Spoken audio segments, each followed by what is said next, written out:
Война идет уже больше 2 лет, конца и края ей не видно. Я активно веду этот канал с 2020 года и всегда называл себя российским политиком. И сейчас называю. Но у многих возникает вполне закономерный вопрос. А что это за политик такой, который в свою страну, где он политикой занимается, даже въехать не может? Не то что избираться куда-то. И в целом вопросы, зачем нужны сейчас такие спикеры, как я, вполне закономерны.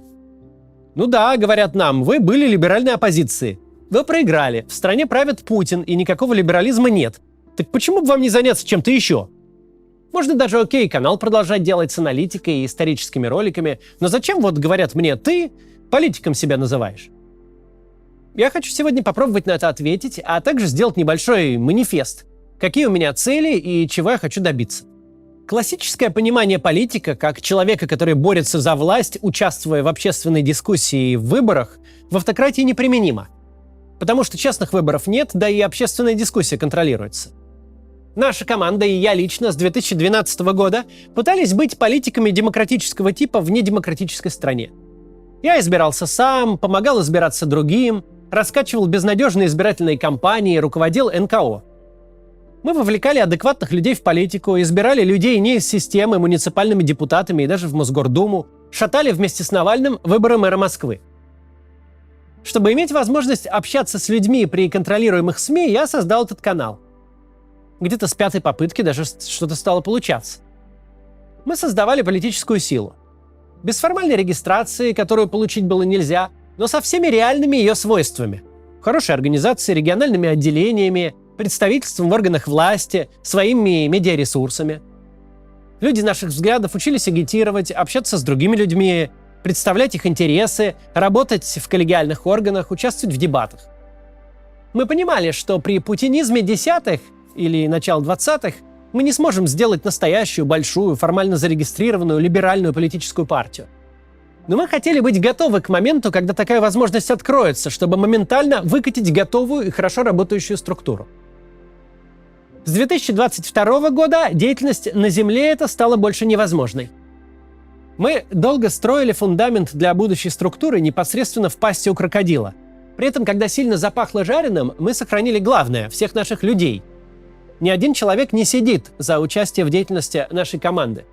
Почти все ключевые люди продолжают работать у меня на канале. И стратегическая цель остается ровно такой же, какой и была – создать в России большую, реально существующую, настоящую, либеральную политическую партию, которая будет достаточно большой, сильной и хорошо организованной, чтобы влиять или даже определять политику российского государства.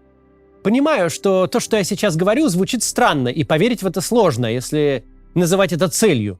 У людей возникает протест, потому что, мол, цель должна быть выполнимой.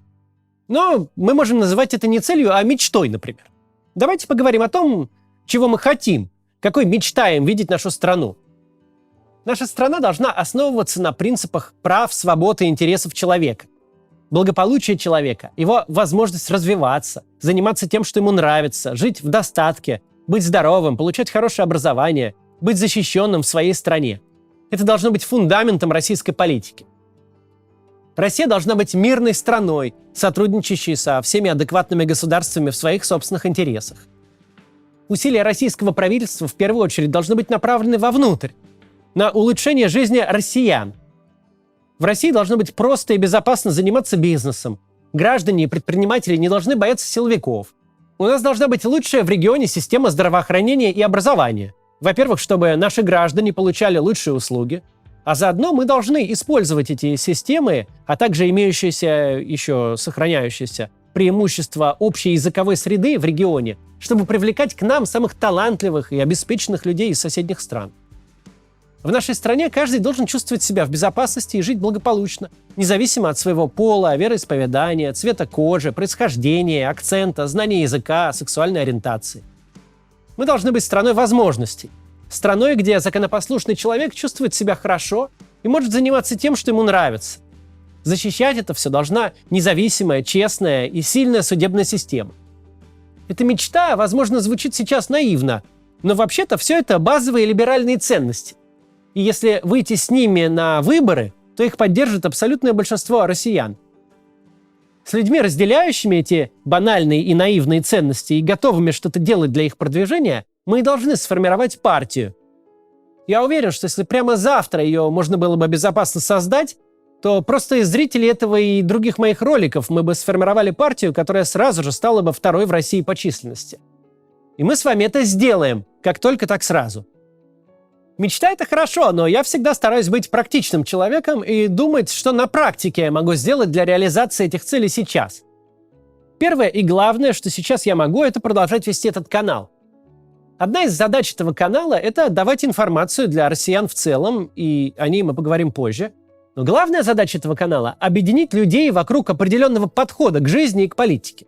Подхода, основанного не на ненависти, а на эмпатии. Не на злорадстве, а на сочувствии. Не на злостности, а на доброте. Если некоторые коллеги видят себя скорее в роли прокурора, то я скорее вижу себя в роли адвоката. Я стараюсь искать в людях хорошее, даже в не очень хороших людях. И тем более стараюсь подразумевать хорошее, если ничего о людях не знаю. Мы лучше расскажем о подвиге, чем о предательстве. Мы лучше найдем и подчеркнем то хорошее, что сделал исторический персонаж, чем будем выискивать и раскручивать плохое. Мы лучше обсудим вопрос, что делать, чем кто виноват. Когда началась война, мы в редакции сразу обсудили, что одна из наших целей — это не множить ненависть. И мы старались сохранять этот подход как могли все это время. И мне кажется, что в результате такого подхода, пусть канал не добирает, может быть, в популярности, но тут собирается такая политическая сила, которая никогда войны не начнет, ни внешней, ни внутренней. И пусть сейчас популярно мнение, что решать вопросы можно только силой, но должен же оставаться на русском языке какой-то анклав, где сидят те люди, которые так не считают. Вот это будет тут у нас. Вторая цель канала — это набирать популярность среди россиян в целом. Набирать ее, выдавая честную и качественную аналитику, при этом желая зрителю хорошего. Это не какой-то хитрый план. Я на самом деле хотел бы, чтобы у россиян было все хорошо, и понимаю, в какой они сложной ситуации оказались. И пусть понятно, что она не самая сложная в мире, и многим на этой планете гораздо тяжелее, но так как я российский политик, меня интересуют россияне. Я не так много могу. Вот, например, мы открыли проект с жильем для белгородцев. Переехало несколько десятков семей. Это много? Не очень. Но это хоть что-то. Главное, что я могу, это вместе с редакцией выдавать спокойный и адекватный контент на русском языке каждый день. А еще мы будем продолжать вещание для российских элит.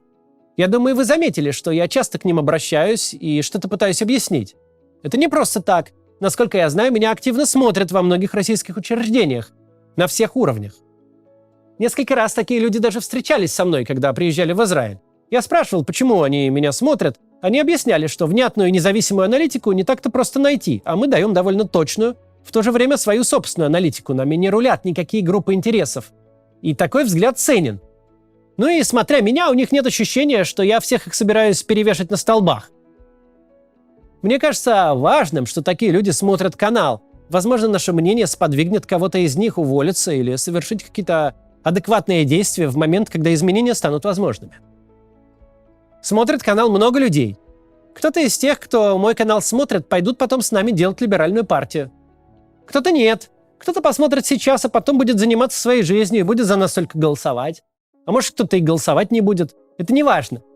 Важно продолжать делать хороший продукт и держать в голове, что все это должно превратиться в России в реальную и влиятельную политическую силу, когда такое окно возможностей откроется. Да, мы не возьмем власть силой. Либеральные аудитории не рискуют собой, устраивая бунт, а либеральные политики к подобному не призывают. Я точно не призову. Пока окно возможностей для нашей политической деятельности не открылось, мы будем помогать другим людям. Тем, кто решается в России сделать что-то и обладает, если не нашими взглядами, то хотя бы нечто близким. Хотя бы даже если этот человек против войны, хотя бы шепотом. Мы будем поддерживать таких политиков, даже не спрашивая их самих. Мы не будем требовать от них однозначных высказываний, не будем ставить их под риск. Мы просто будем выбирать сами, кого поддержать и поддерживать. У нас неплохо получилось с подписями для Бориса Надеждина. Мы смогли показать, что люди антивоенных взглядов в России есть, и они даже готовы себя показать. Когда будут появляться такие возможности, мы будем пробовать еще. Тот медийный ресурс, который у меня есть, будет использовать все возможности, чтобы поддержать подобную деятельность в России. Еще мы должны стараться поддерживать тех, на кого в России сейчас гонение. Тех, кого путинский режим пытается раздавить, запугать, лишить средств к существованию. Мы будем поддерживать антивоенные движения, такие как движение жен мобилизованных. Мы будем поддерживать другие медийные и некоммерческие проекты, как российские, так и другие. Мы будем рассказывать о них аудитории. Я буду стараться, как могу, общаться с европейскими политиками, чтобы помочь россиянам, которые уехали или хотят уехать. Хотя тут, конечно, возможности мои скудные. Я буду сам и буду призывать других по мере сил помогать российским артистам, музыкантам, людям культуры и искусства, которые подвергаются в России канцелингу. Будем пытаться помогать политзаключенным, как можем, хотя бы сбором средств. Это то немногое, что мы можем делать с теми ресурсами, которые у нас сейчас есть. Мир и благополучие в нашем регионе наступит тогда, когда Россия станет демократической страной с крепким либеральным идеологическим фундаментом. Никак иначе устойчивого мира в Европе больше не будет. И в России жить спокойно тоже больше никто не сможет, пока у власти люди, которые видят войну смыслом своего существования. Как повлиять на то, какой будет Россия? В конечном итоге, в современном мире, когда монархии, военные диктатуры и тоталитарные режимы уже не в моде, все решается политическим путем. Если и искать ошибки в нашем недавнем прошлом, то их можно найти в отсутствии попыток либеральных политиков 90-х создать большую, пронизывающую всю страну, активную и настоящую либеральную партию. Это не обвинение. Были объективные препятствия. Реформы были такие сложные, что не до партстроительства было. Но факт есть факт. Большой либеральной партии в то время не появилось, хотя слово «либерализм» тогда было вовсе не ругательным, а наоборот очень привлекательным. Те партии, которые появились, СПС и Яблоко, были маленькими и вывалились из парламента в 2003 году, после чего значимого влияния на российское общество не имели. А без хорошо организованной политической силы, пусть даже у тебя 70% страны либеральных взглядов, реализовать это не выйдет. На руководящих позициях окажутся люди, которые разделяют совсем другие ценности. Или просто власть превратится в собрание людей безо всяких ценностей.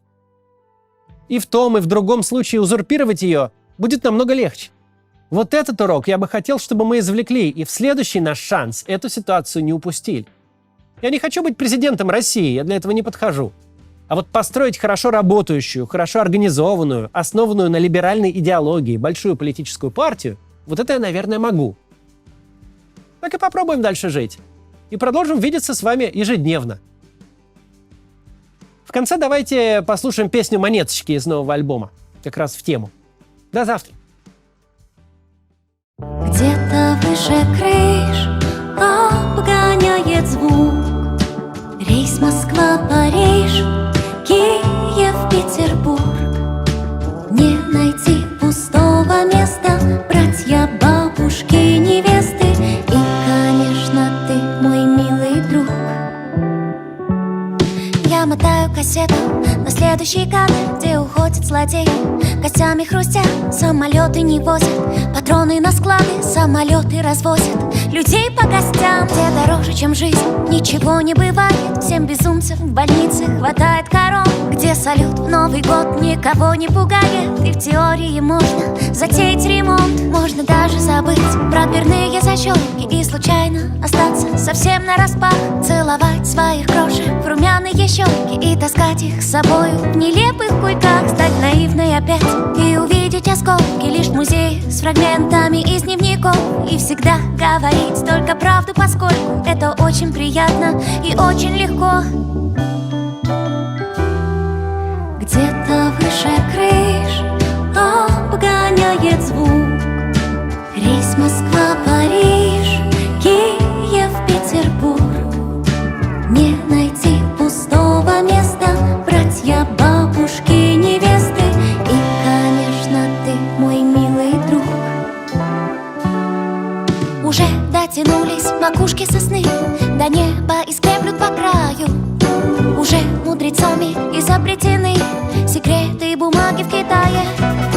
Уже проживали стальные станки бумажную серую массу. Осталось добавить туда номерки и выслать все стопками в кассу. Уже родилась та девчонка, что нам пробьет на досмотре билеты. И сыпется сахар, какао-баба на наши гостинцы в конфеты. Друзьям в институт и в отели и в гости доставит нас B737. А кто-то, быть может, наплюнет и вовсе останется жить насовсем.